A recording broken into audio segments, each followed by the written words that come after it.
Hey ladies and gents, it's Izduiz here with a review of the Four Horsemen toy design Mythic Legion's Malephar figure. It's a beautiful day out here in Northern California, so I decided that I'd come out in outside in nature and do a review of this guy.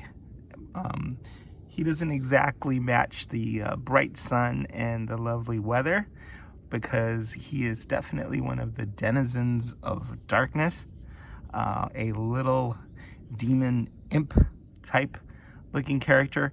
But this is definitely one of the guys that I've looked forward the most in this entire wave. Despite his diminutive size, or his smaller size, I think he's one of the cooler designs, and I just love the attitude. I love the sculpt and detail in his face.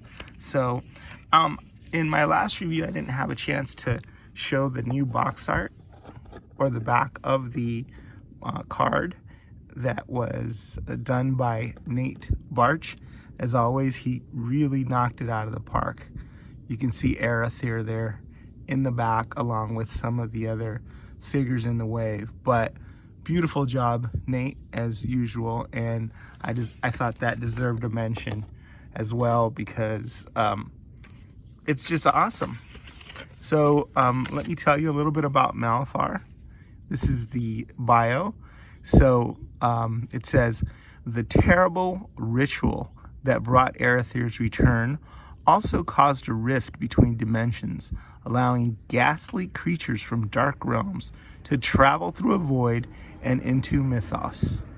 Thus Arethyr returned, bringing with him a horrific infestation of creatures known as lesser demons. Flying in by the hundreds, these demonic dervishes are like wild whirlwinds armed with gnashing teeth, razor-edged pitchforks, and poisonous barbed tails. The most wretched of these airborne devils is Malephar, the commander of the swarm, bringing a modicum of order to his army's unyielding chaos. Malephar deftly sharpens his brethren's menace into a brutal weapon of destruction. So Malephar is a big bad guy. He's a bad guy. And but yet there are so many of these that you can sort of army build them, I guess, and there are a couple of display options. Now, one disclaimer here: the wings that he has on right now are not the wings that come in the package. Those are the separate wings, obviously intended for him, that you buy through Store Horsemen. What he does come with are these little vestigial type wings in the back there. But I think for my main guy, I think for Malephar, I think he is going to have the full, wings, so we can see him in all his glory. And maybe the rest of the minions would have these, smaller wings. They're articulated in the back a little bit. They can turn here, and that way you can differentiate Malephar, the commander, from the rest of the armies. Or I'm sure some people will go nuts with these guys, because who doesn't love like tiny little minion guys? I love tiny little minion guys. I mean, I got this robotic little. This has been in my collection for a while. It's like a little gargoyle, and but obviously you can. Yeah, I just enjoy these little guys. You can see that how spectacular this guy is. So I'm sure lots of people will want to army build him, and that's a way to differentiate the main commander from the smaller guys. Or you can just get wings for them all and just go whole hog. That's the cool thing about Mythic Legions, is you just sort of do what you want and what I guess your wallet will allow. So he comes with this pitchfork, as it was mentioned in the bio. Razor sharp. Yeah, you could poke an eye out with that easily. He's got the smaller body, like a thistle thorn, I think, and he's got hooves as, I guess lesser demons want to have, and he's got a pissed off look on his face, like he doesn't think he's a lesser demon. He thinks he's a greater demon. Let me show you some more of his accessories. He's got this battle axe. It's really cool coppery color with the silver accent on the tip.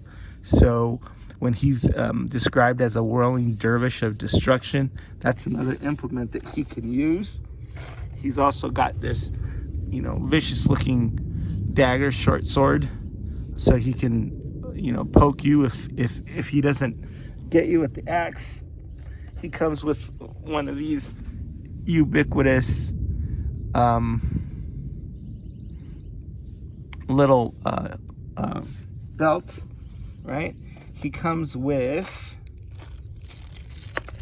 also comes with a couple of pauldrons, which you can put one on, you can put two on, in addition to the wings. But I didn't put him on because I prefer him without the pauldrons, but he'll look good with the pauldrons on as well. I just kind of liked him without the pauldrons. So they've got purple and gold paint on there. So that's another way you can differentiate the demons up, right?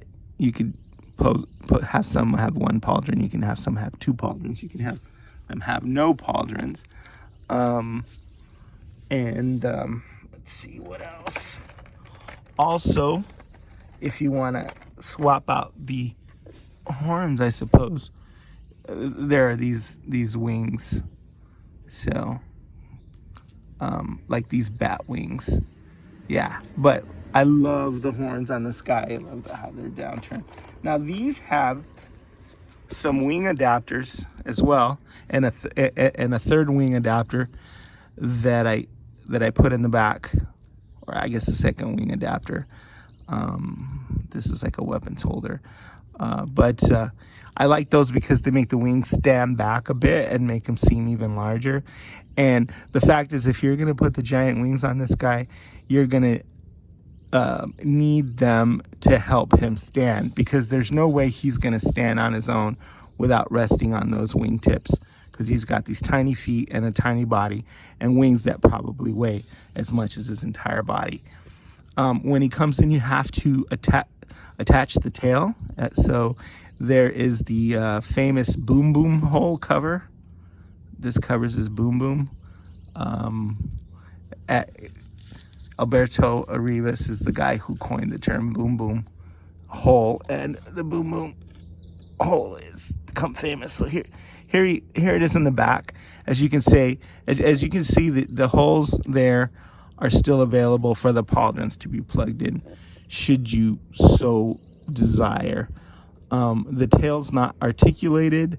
I think it's just meant to go into the Boom Boom hole and stay there. It's poison tipped, so be forewarned, according to the bio. But yeah, it looks cool in this, the way it's posed.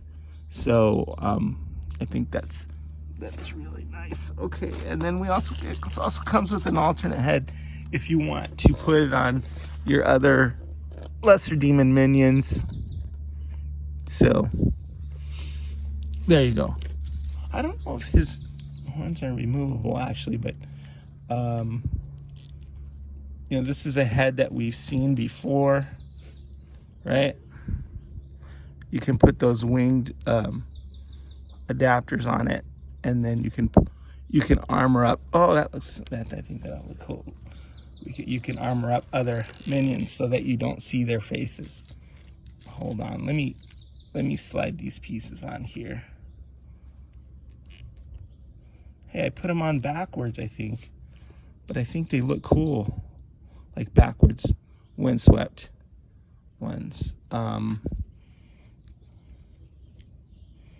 Sometimes you have happy accidents, like Bob Ross says.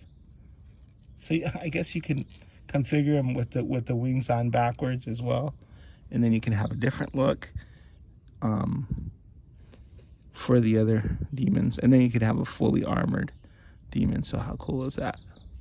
Lesser demon. So a lot of display options, right? A lot of creativity and a lot of extra parts and love and thought that went into this guy. let me take off his head real quick. As I do that, you can see some of the other figures that Eric Treadway or Four Horsemen has sculpted. He created this for Masters of the Universe Classics. That was his contribution to the lore, and I thought it was the best figure. Oh, his wings came off.